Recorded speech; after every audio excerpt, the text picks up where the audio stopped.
ধন্যবাদ সকল বন্ধুদের। তো বন্ধুরা, আজকে আবার একটি অন্যতম পাওয়ারফুল বিষয় আপনাদের সাথে আলোচনা করব। এত সময় ভিডিও থাম্বনেল দেখে বুঝতে পেরেছেন, হ্যাঁ ঠিকই দেখেছেন, এটি হলো কড়ি পরা। গ্রামগঞ্জে আগে আমাদের কড়ি বলে, মানে নাভির যে নাভিটা এই উপরে, নাভির উপরে বুকের এখানে মাঝ পয়েন্টে, এখানে এটাকে কড়ির একটা স্থান বলা হয়। ঠিক আছে, নাভির উপরে এবং গলার নিচে মাস পয়েন্ট, কড়ি বলা হয়।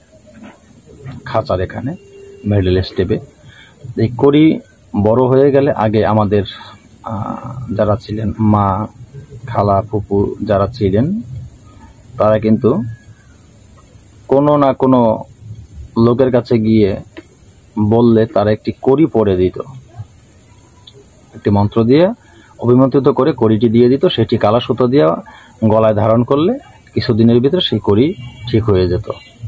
এই যে একটি কঠিন রোগ, এই কঠিন রোগ থেকে যে মুক্তি পেতে হলে এই মন্ত্রটি প্রয়োজন। এই মন্ত্রটি দিয়ে আপনি কড়ি অভিমন্ত্রিত করে আপনি যাকে দিবেন সেই উপকার পাবে, নিজে উপকৃত হতে পারবেন। কিভাবে, কোন মন্ত্র দিয়ে এই কড়ি পরাটি আপনি দিবেন বা ব্যবহার করবেন, সেই বিষয়ে আজকে আলোচনা করব। তার আগে বলবো, আমার কথাগুলো যদি ভালো লাগে প্লিজ চ্যানেলটি সাবস্ক্রাইব করুন, পাশে থাকা বেল আইকনটি বাজিয়ে নোটিফিকেশন করে দিন, যাতে নতুন ভিডিও আমি আপলোড করার সাথে সাথে সবার আগে আপনার কাছে চলে যায়। তো বন্ধুরা, এই যে সবসময় আমি আপনাদের বলি যে আমার চ্যানেলটি একটি প্রশিক্ষণের চ্যানেল। আমার চ্যানেলের সাথে আপনি যুক্ত থাকলে আমার চ্যানেল থেকে তন্ত্র শিক্ষা করে আপনি ভালো একজন কবিরাজ হতে পারবেন, মানব কল্যাণে কাজ করতে পারবেন। আর আমার চ্যানেল থেকে তন্ত্র শিক্ষা করে কোনো অবৈধ কাজে ব্যবহার করার নিজে বিপদে পড়লে বা ব্যর্থ হলে আমি আমার চ্যানেল কর্তৃপক্ষ দায়ী থাকিব না। যাই হোক, কথা বাড়াবো না, আমি এই কড়ি পরা মন্ত্রটি ধীরে ধীরে বলবো, তারপরে নিয়মটি বলে দিব। কড়ি পরা মন্ত্রটি খুব ছোট্ট একটি মন্ত্র। মন্ত্রটি হলো কি, এই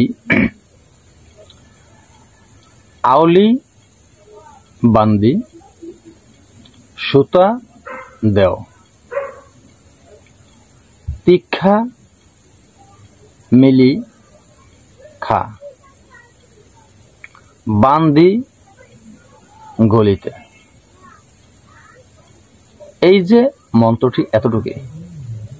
এই মন্ত্রটি আপনারা শনিবার, মঙ্গলবার অথবা অমাবস্যা, পূর্ণিমায় এই মন্ত্রটি ভালোভাবে মুখস্থ করে নেবেন। তবে মন্ত্রটি মুখস্থ করবেন অবশ্যই উত্তর দিকে মুখ করে মন্ত্রটি মুখস্থ করবেন, বা পূর্ব দিকে মুখ করে মন্ত্রটি মুখস্থ করে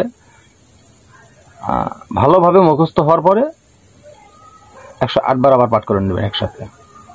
তবে মন্ত্রটি যখন আবার মুখস্থ হওয়ার পরে যখন 108 বার পাঠ করবেন আবার, তখন সামনে আগরবাতি, মোমের বাতি জ্বালাবেন, নিজে পরিষ্কার পরিধান কাপড় পরবেন, এবং কি একাগ্রতার সাথে একটি বিশ্বাস রেখে।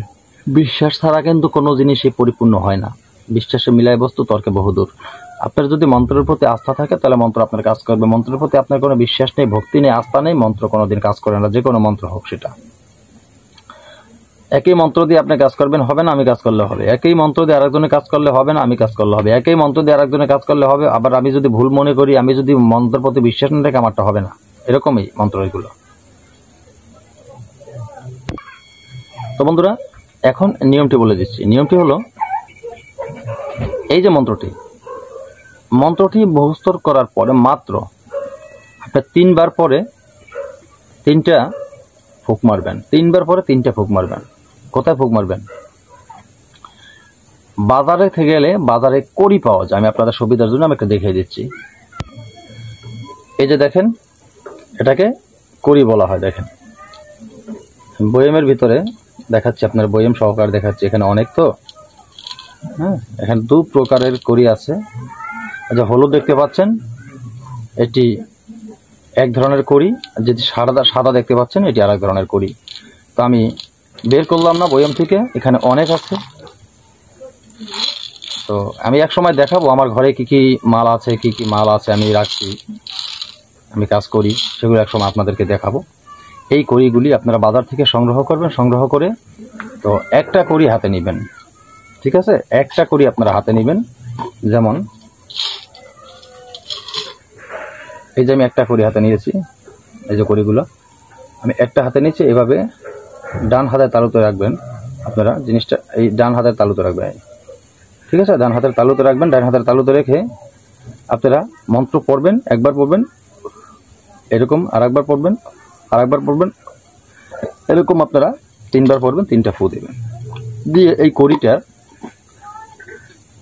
ঠিক মাছ বরাবর না, এই যে এখানে একটি মিডল স্টেপ দেখা যাচ্ছে, এখানে দেখাতে পাচ্ছেন আপনাদের সুবিধাতে, এখানে উপরে এই বরাবর এক সাইড দিয়ে একটু ফুকা করবেন।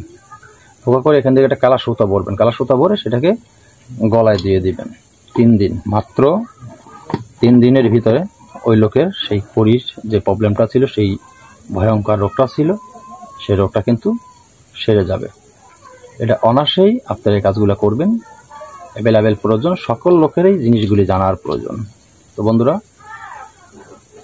ভিডিও বড় করবেন, আজকের মতো ভিডিও এখানে শেষ করি। নতুন কোনো ভিডিও নিয়ে আসার আগ পর্যন্ত আমার সকলে ভালো থাকবেন। আল্লাহ হাফেজ।